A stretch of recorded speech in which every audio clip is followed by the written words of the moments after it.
My name is Marcus Hale, and I never could have imagined that turning 51 would feel like crossing a threshold into invisibility.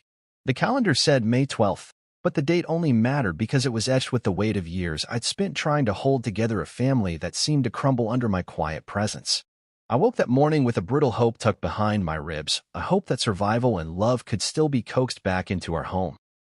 I tiptoed into the kitchen, heart thrumming with the memory of simpler birthdays, the pancakes with strawberries that Aubrey used to help me flip, Clarice's laughter tinkling like fine china as she pretended my omelets were culinary masterpieces. Today, I would try once more to pull them back to those moments. I cracked eggs into a bowl and whisked them carefully, whispering to myself that it might still matter. The coffee percolated on the counter, dark and fragrant, and I grabbed the soft brioche bread I'd picked up from the bakery on the way home last night. I wanted warmth on this chilly spring morning, something to cradle their faces with comfort. When Clarice appeared at the door a few minutes later, I managed a tentative smile. She was a woman transformed by ambition. Her haircut in that precise bob, tailored suit crisp and unyielding, the air around her humming with deadlines and appointments I had long ceased to understand. She carried herself like a queen surveying her kingdom, a kingdom in which I had quietly faded into irrelevance. But this was my birthday, and the world might pause for a moment if I could just anchor it with something I remembered it by.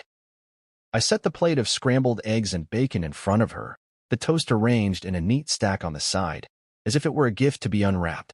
She frowned, as though I'd handed her yesterday's news instead of breakfast. Aubrey shuffled into the room next, her eyes tired, her shoulders sagging under the weight of teenage dramas I no longer recognized. I placed a glass of orange juice before her, hoping the bright color would cheer her. She took a sip and glanced at me with the polite but distant appreciation of someone who knew I was trying, but did not feel it. "Happy birthday, Dad," Aubrey mumbled, her voice flat as though reading from a script. Clarice half smiled, but I could see the frustration in the crease of her brow. She checked her watch. "I have a meeting at 8, and then I have to drop Aubrey off at soccer practice," she said, already moving away as though my presence were an anchor pulling submerged weights from their schedules. I watched them go, Clarice disappearing down the hallway with the efficiency of a machine set to autopilot, and Aubrey trailing behind her as if tethered by invisible strings that pulled her away from me. I sat alone at the table, the half-eaten breakfast growing cold, and I felt the familiar hollowness settle in my chest. I had spent 28 years trying to be the husband Clarice needed, the father Aubrey deserved. I was practical, reliable, silent. Yet today, on my birthday, they both seemed to have forgotten why I mattered. The hours passed in a blur of loneliness. I washed the dishes, my hands trembling with the memory of happier times. Aubrey's first birthday cake, Clarice's wide-eyed grin when I surprised her with flowers before her first big presentation. I rifled through photo albums, looking for snapshots of when we laughed together without reservation, family vacations at the lake, spontaneous road trips that ended with all three of us curled on a couch, heads lolling, exhausted and content. Those images felt like visitors from another lifetime. I took out my phone and browsed old texts. Birthday wishes from friends long gone, memes Aubrey had sent me randomly, Clarice's affectionate good morning messages from before life had become a relentless battleground of work and obligations. I scrolled until my thumb hovered over her picture. I tempted myself to text, "Where are you?" but backed away before my finger could swipe. Pride had a way of paralyzing me, and I remembered too well that I had never dared to challenge her cold silences. Afternoon sun slanted through the living room window, casting long, lethargic beams across the floor. I got into my car and drove aimlessly, the steering wheel rigid beneath my hands. I pulled into a parking lot and sat for a while, staring at ducks drifting on a pond, families laughing on picnic blankets, joggers pounding the pavement in neat rows. They looked at me through a pane of glass, a stranger to their celebrations. My phone buzzed, no birthday calls, and I felt a tremor of shame. I realized that I had become a ghost in my own life, present yet unseen, providing sustenance and support but never the substance that anchored our relationships. I was the silent engine behind everything they had, the uninterrupted credit history, the late-night repairs in the basement, the meals prepared before they returned from work and school. And yet, they had thrown me away as though I were a broken tool they had outgrown. Night fell with a somber hush as I turned onto our street. The house looked as it always had, but tonight it felt alien. cold siding reflecting the streetlights, windows dark, shields against my intrusion. I parked at the curb and stared at the front door. My duffel bag was packed neatly in the trunk, the zipper closed with the firmness of someone resolved not to return. I carried it inside and placed it by the hallway, leaning against the wall like a silent witness. They were upstairs, I presumed. Clarice scrolling through emails on her laptop, Aubrey scrolling social media on her phone. I took a deep breath, summoned every ounce of the man I once was, and walked toward them. I found them in the living room, backs turned. Clarice's phone rang, and she answered with brisk efficiency, voice clipped. Aubrey was curled on the couch, headphones blocking every sound except the glow of her screen. I cleared my throat. "Happy birthday," I said gently, voice unsteady. They looked at me. Clarice's expression was thin, an edge of irritation curling across her lips. Aubrey's eyes flickered with ambivalence. Clarice handed me a neatly wrapped gift bag. I took it, uncertain, and peeled back the tissue paper. Inside was a t-shirt, white cotton emblazoned with bold, black letters that read, "The Disappointment." Aubrey's laugh rang out like shattered glass. Clarice's lips curled into a smile more cruel than I'd ever seen. I didn't laugh. My world contracted to the circle of my chest, where every breath felt ragged and sharp. I stared at them, my heart hammering with a cold realization that I was utterly unmoored. They watched me, their faces illuminated by triumph, as though they had orchestrated a final curtain for me, an eviction, a public denouncement of everything I had given them. I looked down at the shirt in my hands, the white cotton seeming suddenly obscene, a mocking reminder of how deeply I had failed at something I didn't know I was supposed to do. I could feel tears gathering, but I swallowed them, refusing to give them that specter of satisfaction. I set the shirt on the coffee table, turned on my heel, and walked out the front door without a backward glance. Rain began falling as I reached my car. Soft at first, then pelting in heavy sheets that drummed on the hood and smeared the streetlights into halos of uncertainty. I sat behind the wheel, the windshield wipers swiping away droplets that dripped and pooled, mirroring the fear and shame inside me. My duffel bag was squeezed between my legs in the passenger seat, a final token of the man who once believed in home and family. I pressed the engine to life, headlights cutting through the darkness, and backed out of the driveway with a suppressed ache twisting through my chest. The rain plastered my windshield, blurring the house behind me until it became a vague silhouette, a memory that I was no longer welcome to revisit. By the time I parked at a cheap motel off the highway, it was past midnight. The neon sign glowed maliciously, advertising vacancy with an almost mocking brightness. I carried my duffel bag inside, each step feeling like sinking sand into a life I hadn't planned to live. I checked in with a curt exchange, handed over a credit card, and received a keycard in return, a flimsy metal sentinel that promised a night of temporary shelter. The carpeted hallway smelled of stale air and cheap cleaning products. My footsteps echoed against the walls as I made my way to room 312, each echo a reminder of how hollow the world had become when those you loved turned on you without hesitation. Inside the room, I dropped my bag by the door and sank onto the thin mattress, the sheets damp with institutional coldness. The clock on the nightstand glowed 12:37 a.m. 51 years old, a number that felt less like an achievement and more like a sentence. I pulled the threadbare blanket over my legs and stared at the ceiling, listening to the rain drumming a steady rhythm against the window pane. Hope had slipped through my fingers that evening, leaving behind a raw emptiness I didn't know how to name. I closed my eyes, and images of Clarice's mocking smile and Aubrey's laughter floated before me, lukewarm and mocking. I wondered, for the first time, what it would mean to live a birthday not worth remembering.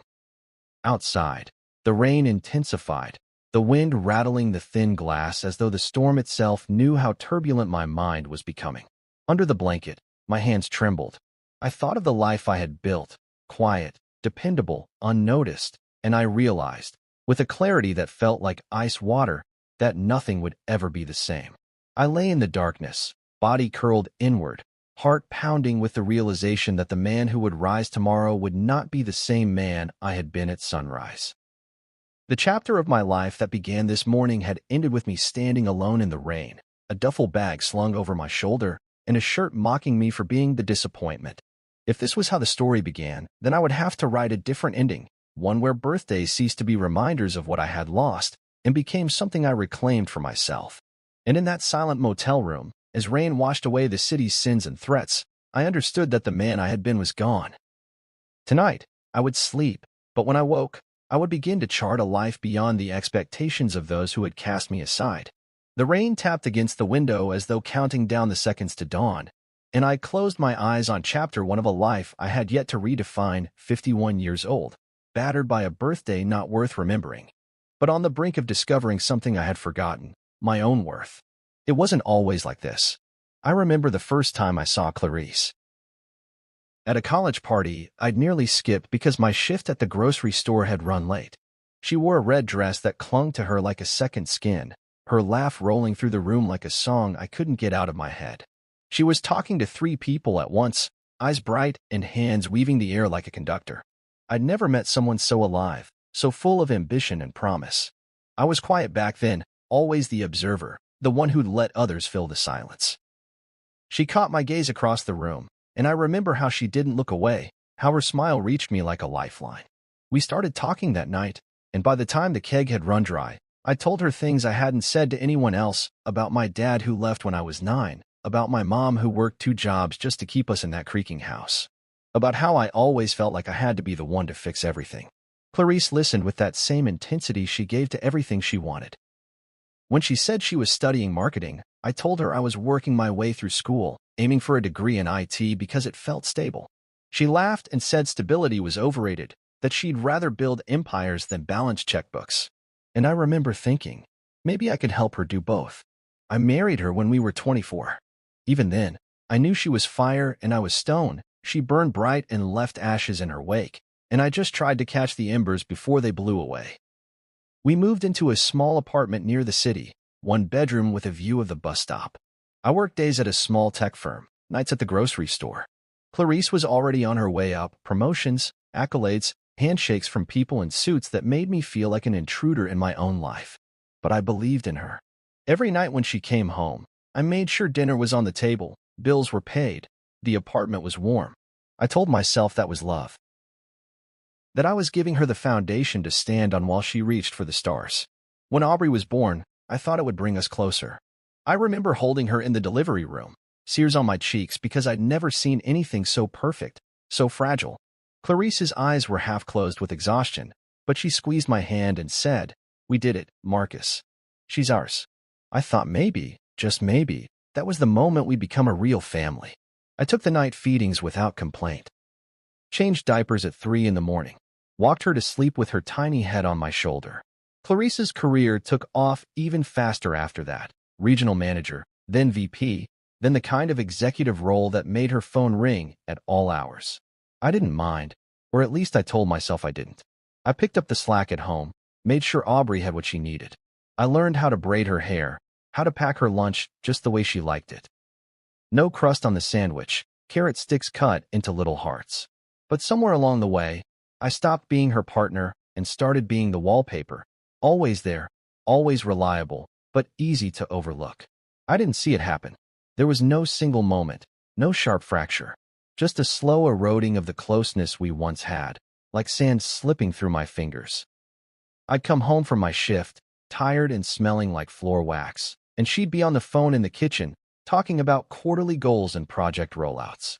Aubrey would be at the table, headphones on, eyes glazed over from scrolling her feed. I'd ask about her day, and she'd shrug or mumble a word or two before going back to her screen. Clarice would sign off the call and ask if dinner was ready. That was the rhythm of our lives. I didn't complain. Maybe that was my mistake.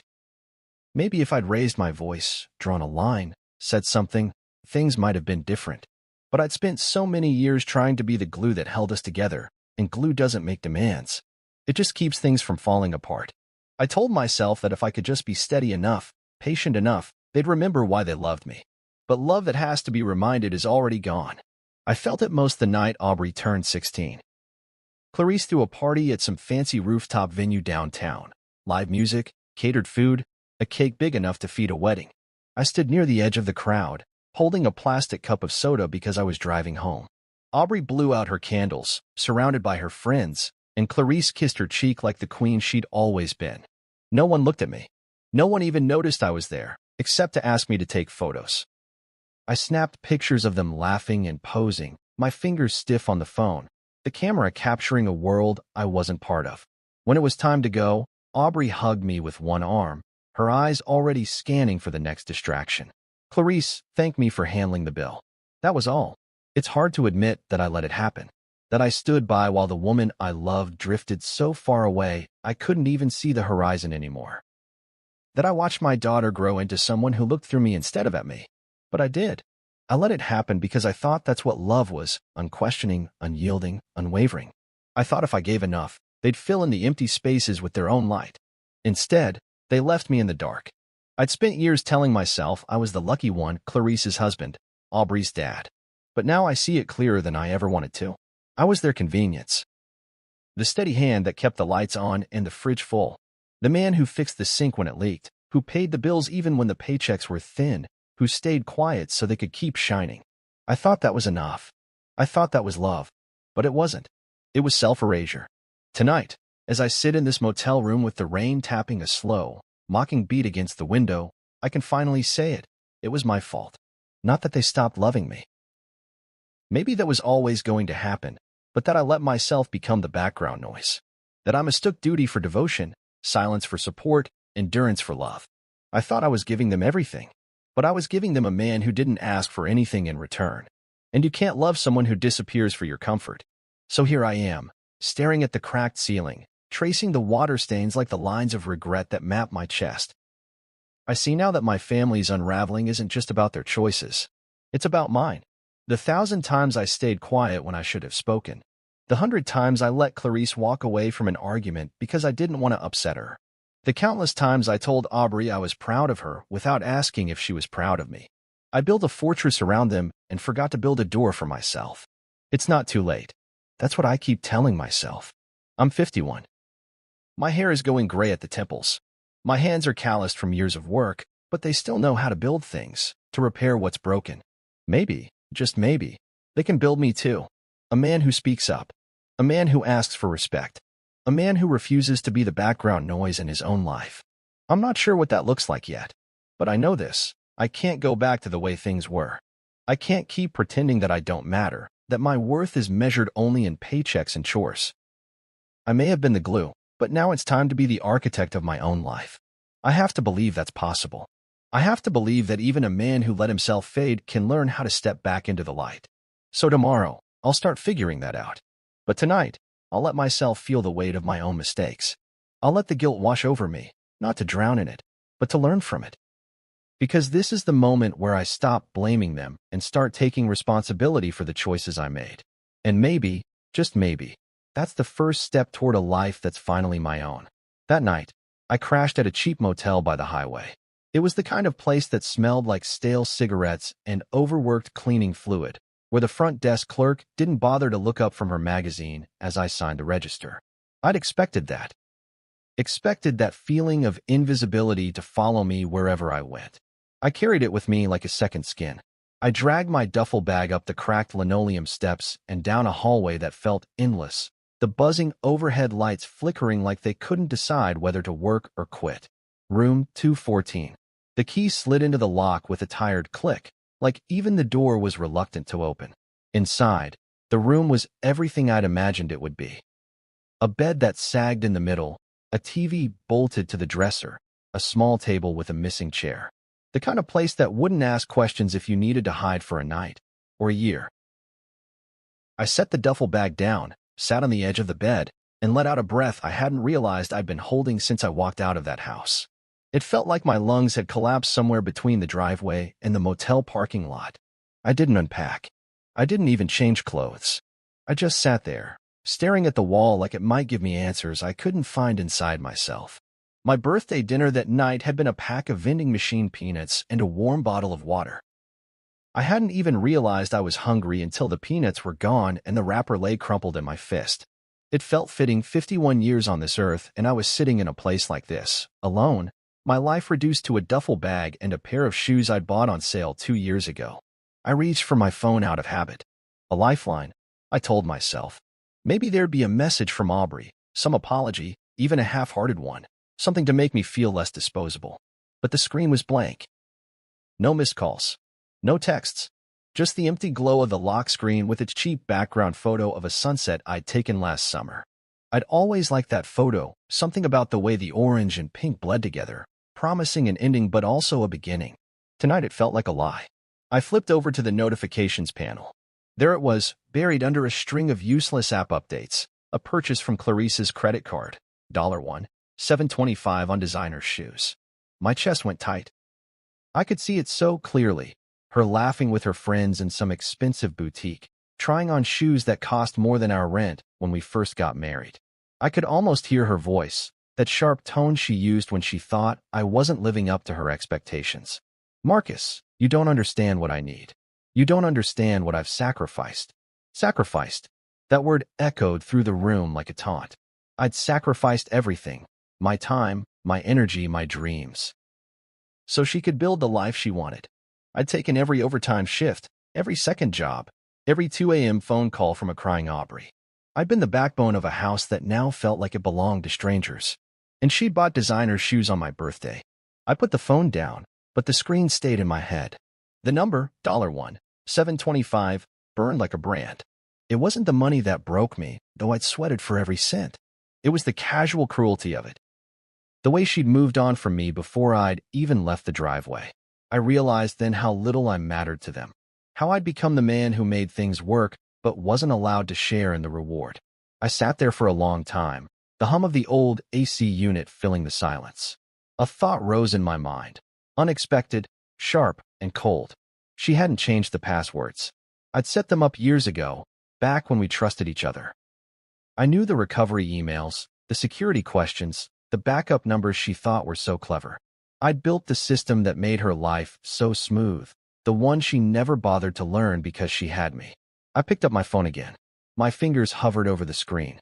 I felt something shift in me, like a lever pulled too far, finally clicking into place. I wasn't angry. I wasn't even sad anymore.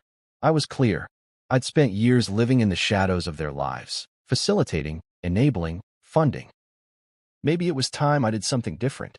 My mind began to work in ways it hadn't in years, like muscle memory from a time before I'd let myself fade. I thought about the way her accounts were set up, the chain of logins, the backup she never bothered to change. I could see the pathways in my head like a blueprint. One wrong digit, one misaligned detail, and the whole thing would stall. And I was the one who built it. I was the one who could unbuild it. I thought about the bills that had always been in my name. The credit cards I'd co-signed because she didn't want the inconvenience of filling out the paperwork. The insurance policies I'd set up, the ones that required my signature for any changes. I'd been their ghost, unseen, unthanked, but I'd always been there. And maybe that was my power. I took a breath, letting it fill my lungs like a lifeline. My hands didn't tremble. My heart didn't pound. I wasn't afraid. I was calm in a way I hadn't been in years. I opened the banking app, the one she'd never bothered to update because she assumed I'd always be the one to handle it. The balances stared back at me, healthy, stable, built on years of my sacrifices. And now they were just numbers. A thought settled in my chest, cold and final. Maybe it was time they realized who had made all this possible. Maybe it was time they remembered the man they'd pushed into the background. I didn't want revenge. Not exactly. I didn't want to hurt them. But I wanted them to understand that the foundation they stood on had always been mine. That the life they'd built was propped up by a man who'd stopped asking for thanks a long time ago. I closed the app without making a single change. But I felt the weight of the possibility settle on my shoulders like a new kind of armor. I had choices. I had knowledge. And maybe that was the thing that would carry me through this mess, not bitterness, but clarity. The knowledge that I could act if I wanted to. That I wasn't powerless. I set the phone on the nightstand, turned off the light, and lay back on the bed. The hum of the AC filled the room. Outside, the highway hummed with cars rushing past, people headed to lives I'd never know. I wondered what Clarice was doing right now. Laughing with her friends, maybe. Admiring her new shoes. Aubrey would be in her room, texting her friends about prom or college or whatever it was that mattered to her now. And me? I was here, in a motel by the highway, with a duffel bag and a handful of memories I couldn't make sense of anymore. But for the first time in years, I felt like I wasn't just the background character in their lives. I felt like I could choose what came next. And that was something no birthday gift could buy. I closed my eyes, letting the darkness settle over me like a promise. The vending machine peanuts lay empty on the table. My stomach grumbled, but I didn't care. I'd had enough of feeding everyone else's needs. Tonight, it was enough to know that I still had a say in my own story. Maybe tomorrow, I'd figure out what to do with that power. But for tonight, I let the revelation settle over me like a shield. I wasn't gone. I wasn't powerless. I was still here. And maybe, just maybe, I was ready to start again. I didn't sleep much that night, just drifted in and out of a restless haze, my mind spinning through every conversation and compromise that had led me here. The motel's cracked ceilings seemed to watch me, an indifferent witness to the man I'd become, a man who once held the keys to a kingdom built on trust and blind devotion. I'd spent decades as the quiet architect of our life, constructing the digital infrastructure that kept everything running smoothly while Clarice shined under the spotlight. I'd built the accounts, set the passwords, linked the cards, and written the checks. Every time she needed something, new shoes, a vacation, an upgrade to the house, she'd ask, and I'd make it happen. Like some benevolent ghost, unseen but essential. It was almost funny how Clarice used to laugh at my old-school ways. She'd roll her eyes whenever I mentioned two-factor authentication or reminded her to update her passwords. "Marcus, you worry too much," she'd say, her voice light with the kind of patronizing affection that made me want to disappear into the walls. "That's what I have you for." I'd built her a fortress of convenience. I'd linked her email to her phone, connected her banking app to her accounts, even created a shared folder on the cloud where all our important documents lived: deeds, insurance policies, tax returns. I'd done it out of love, of course. Love that didn't expect anything in return except the occasional thanks that never came. Aubrey wasn't any better. When she was younger, she'd hold up her tablet, bright eyes wide, and say, "Daddy, I forgot my password again." I'd reset it, using the answers she'd given me when I set it up for her: her favorite color, her middle name, the street we lived on when she was 6. I thought I was helping her build independence, giving her the tools she'd need to stand on her own 2 feet. But it turns out I'd been training her to depend on me without even realizing it. Sitting on the edge of that worn motel bed, I realized that all those years of building, of making life easy for them, had left me with the keys to everything. Every time Clarice scoffed at my old-school approach to security, I'd quietly update the backup emails and secret questions. Every time she waved away my reminders to change her PIN, I'd make sure I kept a secure copy in my notes. I'd been the silent guardian of our financial lives, and now, in the middle of this wreckage, I saw the blueprint like it was tattooed on my palms. I powered on my laptop, the one they never touched because it was too slow, and stared at the login screen. I typed in the master password, the one no one knew but me. It opened like a door creaking in the night, revealing a labyrinth of accounts, credit cards, bank balances, utilities, even Clarice's favorite shopping sites. The usernames were all there, neat and orderly, just like I'd left them.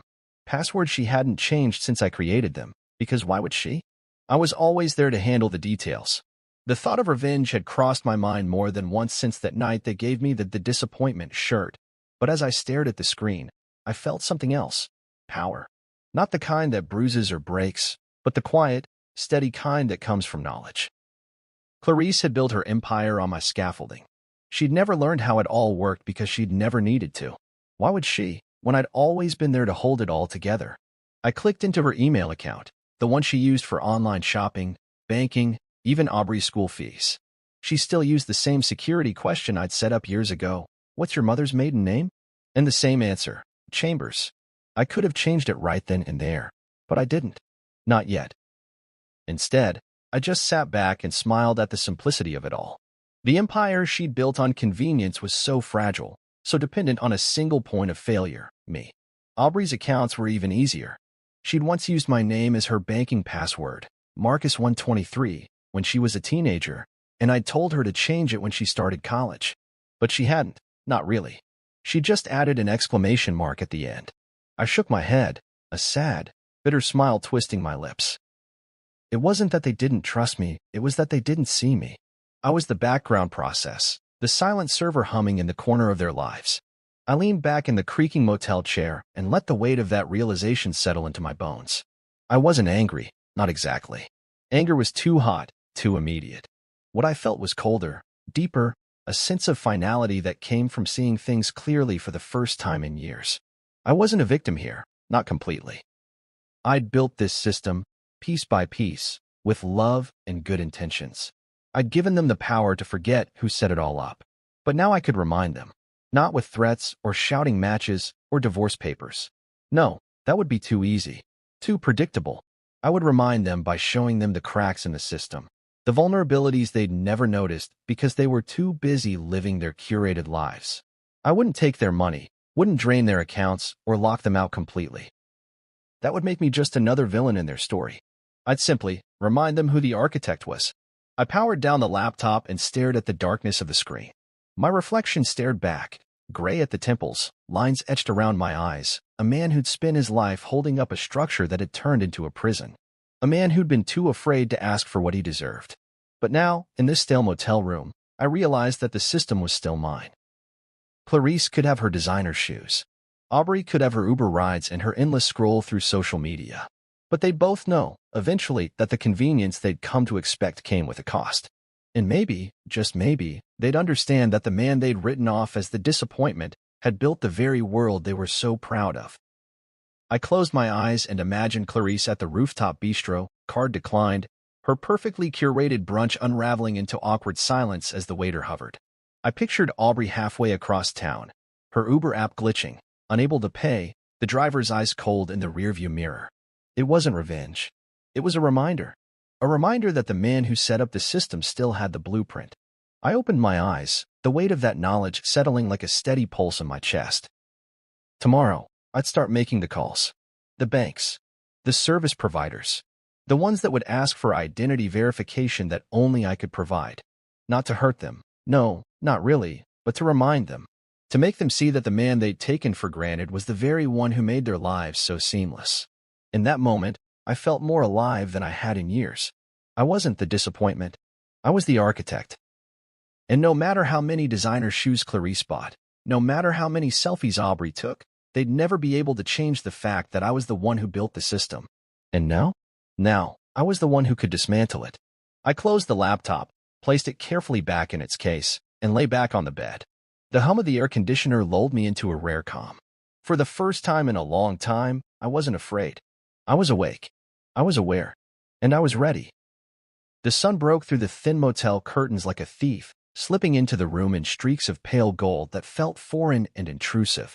I hadn't slept much, if at all, but the adrenaline that had carried me through the night still coursed through my veins, quickening my pulse, keeping me upright when exhaustion should have dropped me like a stone. My laptop sat on the rickety desk, open and humming like an accomplice waiting for orders. I stared at it, feeling the steady hum of possibility beneath my skin. Clarice and Aubrey were probably still asleep in their warm house, with their designer comforters and blackout curtains and all the trappings of a life I'd spent decades maintaining.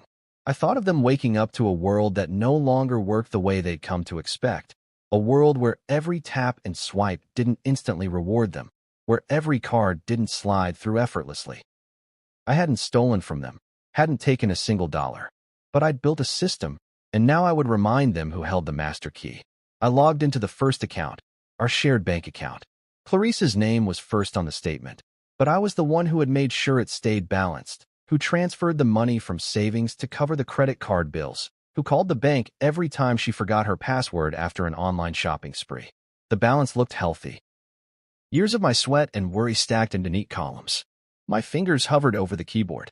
I didn't want to drain it. I wanted to freeze it. I clicked the Report Suspicious Activity link, a feature I'd activated years ago to protect us from identity theft. A few clicks, a flagged transaction, a simple purchase that I marked as suspicious. The system did the rest. Automatic freeze. Clarice would get a text and an email, and the account would be locked until she could verify her identity. She'd be on the phone with the bank for hours. She'd have to dig through the details I'd always handled for her. And she'd realize, she'd know, that the man she'd written off as the disappointment was the one who'd made everything seamless. Next was her credit card. Another login, another familiar password, her mother's birthday, the one I'd reminded her of every year. She'd never bothered to change it, even after all the warnings. I could have drained the limit, but that wasn't the point. I clicked Report Fraudulent Activity, flagged a few transactions, and let the system lock it down. She'd have to call, explain, prove herself. I'd watched her call center performance before, that thinly veiled impatience in her voice, that confidence that the world would bend for her. Let's see how well she performed when the script flipped. Aubrey's Uber account was next. A small thing, but it had always been tied to the family card I managed. I'd set it up when she was 15, made sure she could get home from practice, from sleepovers, from all the places I was too tired to pick her up from after working late shifts. I'd added my email as a backup, something she'd never noticed. A quick password reset. A security question. Who is your hero? The answer, Dad. That one nearly broke me. I could have left it alone, but I didn't. I changed the password and logged out of every device.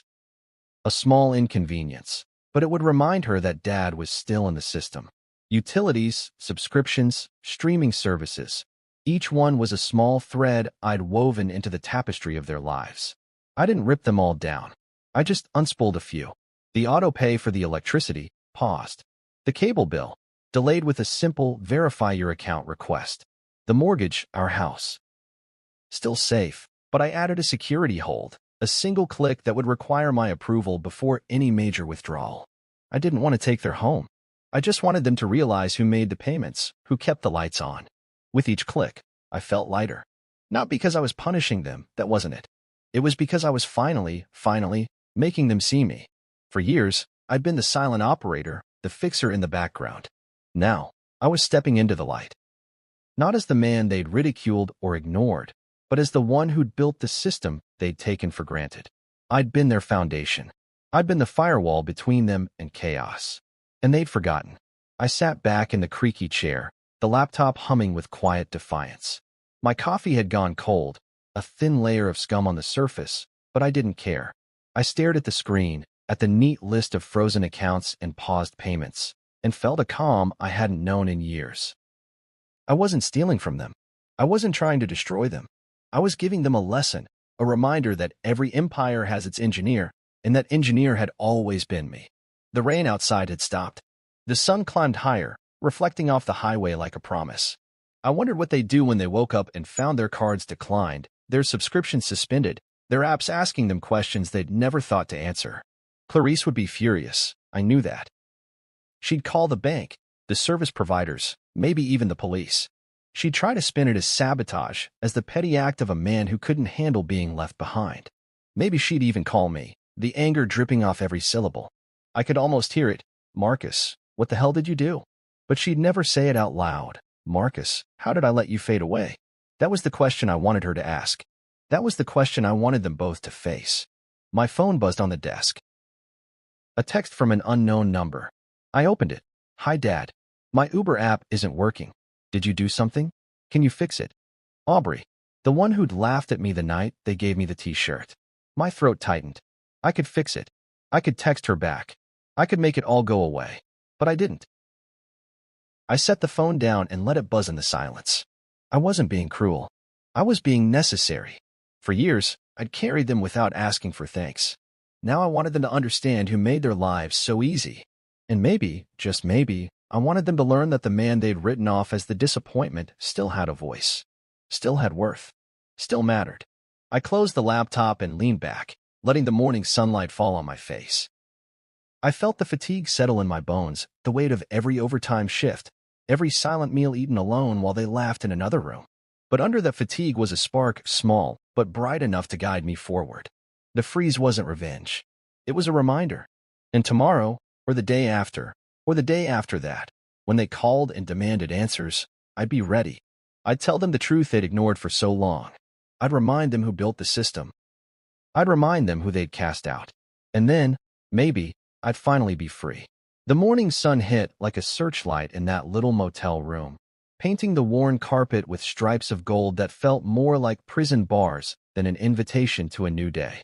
I sipped the bitter motel coffee, eyes fixed on my phone screen as the notifications came in one by one. Tiny digital tremors shaking the ground beneath Clarice's perfect, curated world. I pictured her.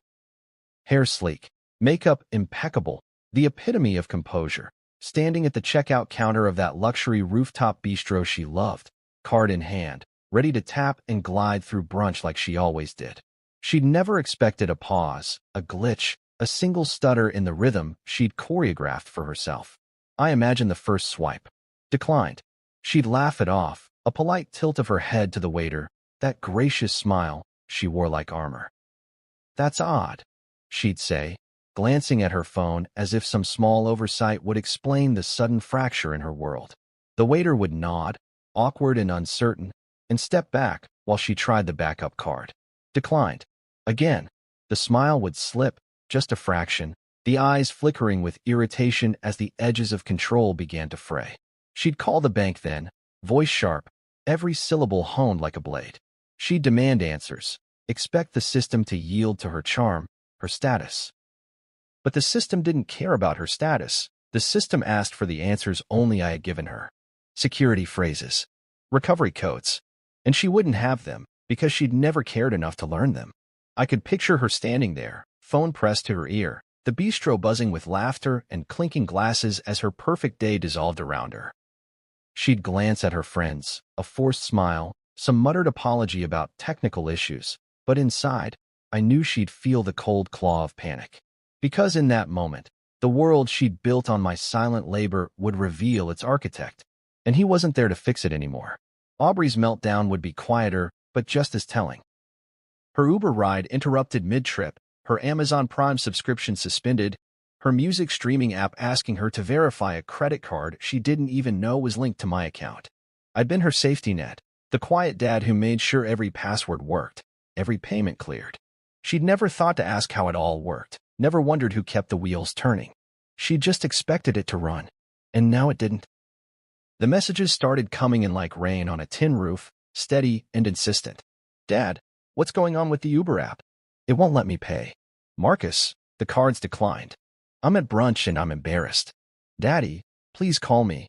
Everyone's looking at me like I'm some kind of criminal." I let the phone buzz on the table, each vibration a small victory.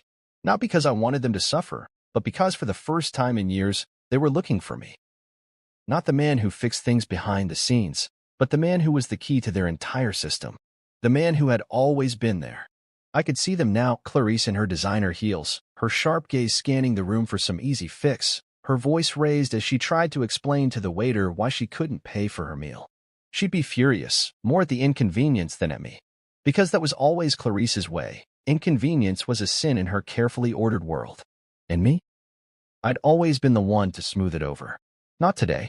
I opened my laptop, fingers steady as I reviewed the security holds I'd put in place. Each one was legitimate, initiated with the same tools I'd used for years to protect them from fraud, identity theft, hackers. Only this time, the threat wasn't from some faceless cybercriminal. The threat was from within, from the man they'd underestimated. I imagined Clarice's voice on the phone with the bank, sharp, insistent, rehearsed. She'd be so sure of herself, so confident that the system would bend to her will. But the system needed answers, security questions she'd never bothered to remember, pins she'd let me set and then forgotten. "What's your mother's maiden name? Which street did you live on in 2007?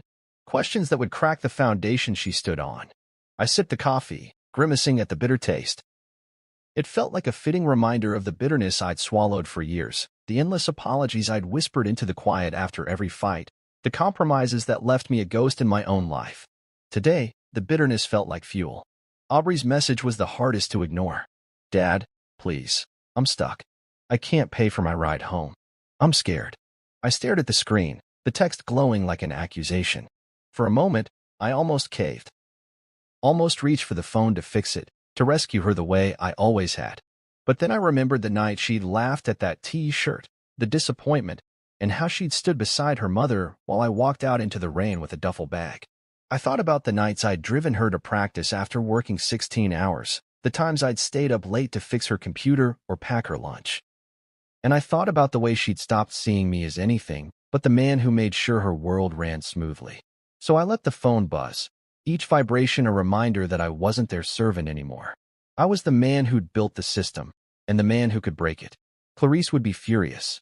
She'd call the banks, the service providers, the police if she had to. She'd weave a story of betrayal, of sabotage. She'd paint me as petty, vindictive, unhinged. And maybe some of that was true. Maybe I'd let the bitterness harden into something sharp. But I wasn't stealing from them. I wasn't draining the accounts. I was showing them the reality they'd ignored for too long. The phone rang. Clarice's name. I let it ring. I imagined her on the other end. Voice clipped, eyes cold, tapping her designer heels in the marble foyer. She'd be calculating her next move, figuring out how to spin this, how to fix it. But there was no fix this time, not without me. A second later, another text. Marcus, you always were petty. Now the whole world sees it. I stared at the words, felt the old guilt rising in my throat. The same guilt I'd felt every time she'd dismissed my worries, every time she'd rolled her eyes when I tried to explain the details of a bill or an account. But this time, the guilt didn't choke me. This time, it felt like a confession she didn't even realize she'd made. Because if the whole world saw it, it was because I'd finally made myself visible. I closed my laptop, the screen winking out as if to say it had done its job. The motel room was quiet, the air thick with the smell of stale coffee and old regrets. But under that, I felt something new, a sense of control I hadn't felt in years. Not because I'd hurt them, though the hurt was undeniable, but because I'd finally reminded them who I was. I stood, stretching my back until it popped, and looked out the window at the busy highway. Life went on out there, indifferent to the small revolutions happening in this dingy motel room. I didn't know what tomorrow would bring. Maybe Clarice would recover her accounts, reset her passwords, smooth it all over like she always did. Maybe Aubrey would learn how to fix her own problems, would figure out that Dad wasn't just a background process in her life. Maybe. But I knew one thing for certain, they would never forget who set up the system. And they'd never again mistake my silence for weakness. Not after today. By the third day, the motel room felt smaller than ever, the walls pressing in like they were tired of hearing my breathing. But I didn't care. I had my laptop open, the screen a portal to a world I'd controlled for decades, a digital kingdom I'd built out of loyalty, routine, and quiet desperation. Every click, every verification hold, every small freeze. It was like leaving breadcrumbs through the wilderness of my own unraveling.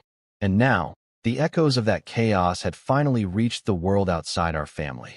I sat cross-legged on the bed, sipping from a cheap paper cup of motel coffee, scrolling through the texts and social media posts that started trickling in like water through a cracked dam.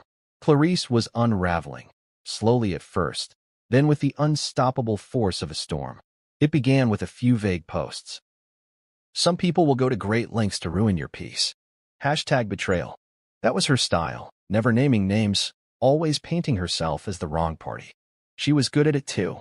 Over the years, she'd mastered the art of crafting an image that made her the hero of every story, the victim of every injustice.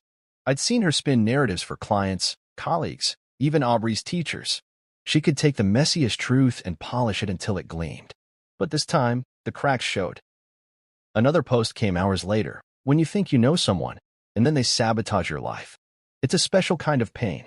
#trust no one. She'd always loved hashtags, her way of summoning sympathy from a world that never saw past the highlights. The likes came in fast, friends chiming in with messages of support, virtual hugs and condolences. And then, like clockwork, my phone buzzed with a text from an old college friend, Tony. "Hey man, saw Clarice's posts. Everything okay?" I stared at it, a mix of disbelief and bitter amusement swirling in my chest. Tony had disappeared years ago, too busy climbing his own ladder to notice I'd been falling off mine. But now he cared? Because Clarice had broadcasted our private meltdown to her curated circle of brunch pals and corporate allies? I didn't respond. I didn't owe him an explanation. Other messages followed, some from people I barely remembered. "Hey Marcus, rough time? Let me know if you need anything." Or worse, "I always knew Clarice was too good for you, but this is next level." The tone of pity, the notes of condescension, felt like 1,000 tiny needles. Each one reminded me of the years I'd spent making everything work, so no one had to see the cracks. Now the cracks were on display, and everyone had an opinion. But the one that hit hardest came from my cousin Beth. "Marcus, I'm so sorry you're going through this. Let me know if you want to talk." Simple. Kind.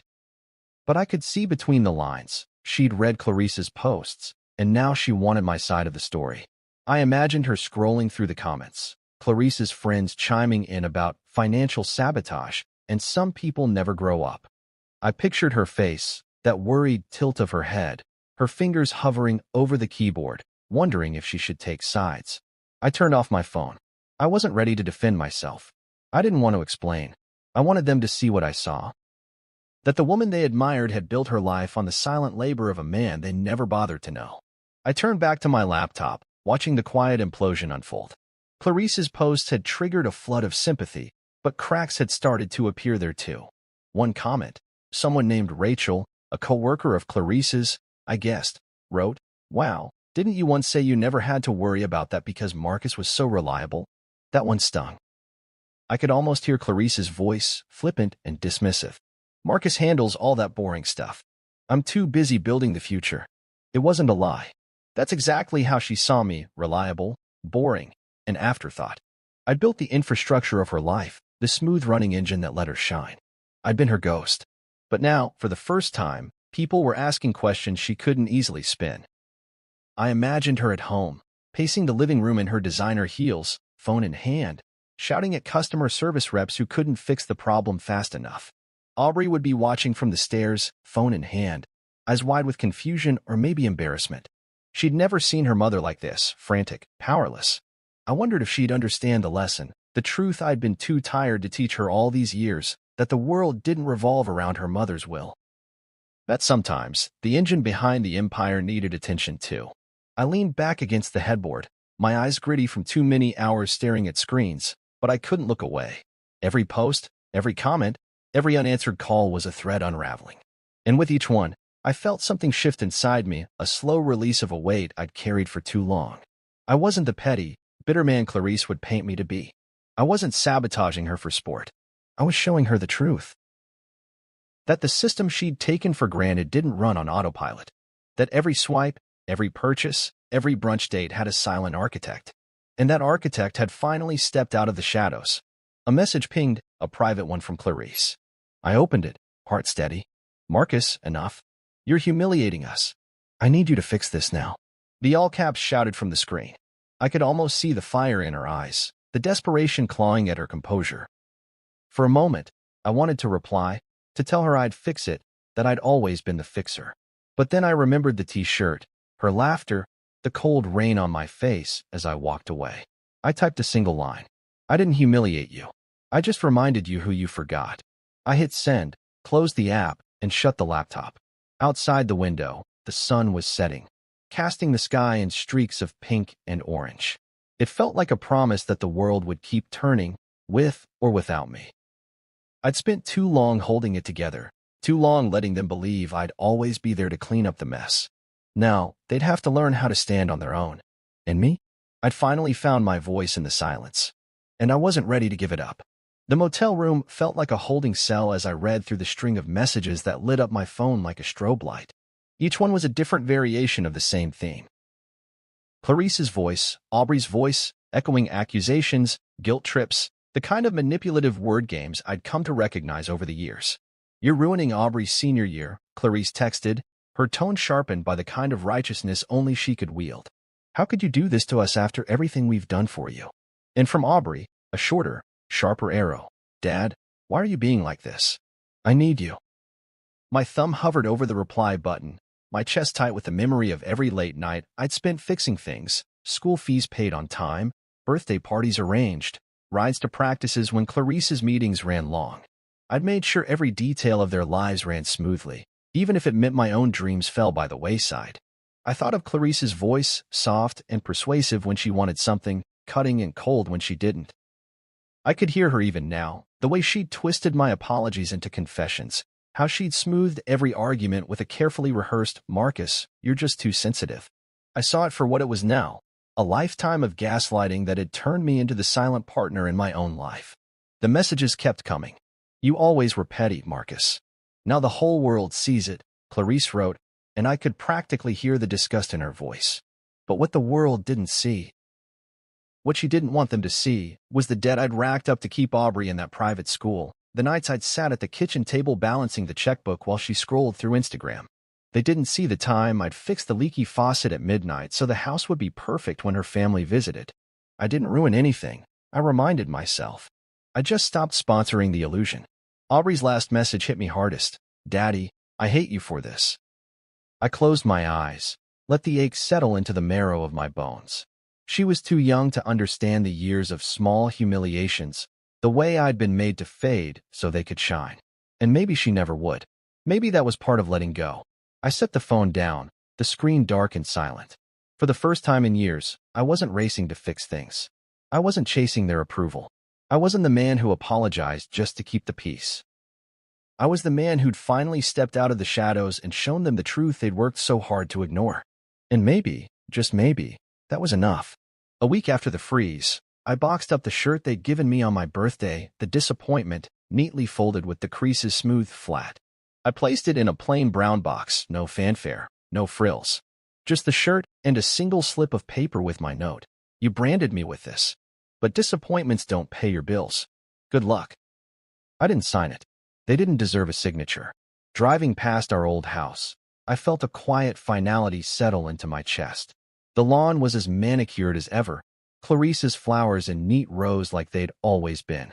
I wondered if she'd think the package was a gift, maybe a peace offering. She always liked neat endings, things she could frame as her triumph. I pulled up to the curb and left the box on the step. I didn't ring the bell. I didn't want to see their faces, didn't need their tears or curses or excuses. This was my goodbye, the quiet, deliberate kind that didn't need their permission. I drove away without looking back, the house shrinking in the rearview mirror. I'd found a small apartment by the water, a place that didn't smell like old fights or silent resentment. I'd started a contract job in IT support, something simple, stable, where no one expected me to be the background for someone else's success. I signed up for therapy too, and for the first time, I started telling my story, not Clarice's version, not the one where I was always too sensitive, too silent, but mine. A story where I was the one who mattered. And that, I realized, was the best revenge of all. Weeks turned to months, and the motel room felt like a distant chapter, one I'd read so many times I could recite it in my sleep. Clarice had eventually regained access to her accounts. I'd expected it. She was relentless when the world didn't bend to her will.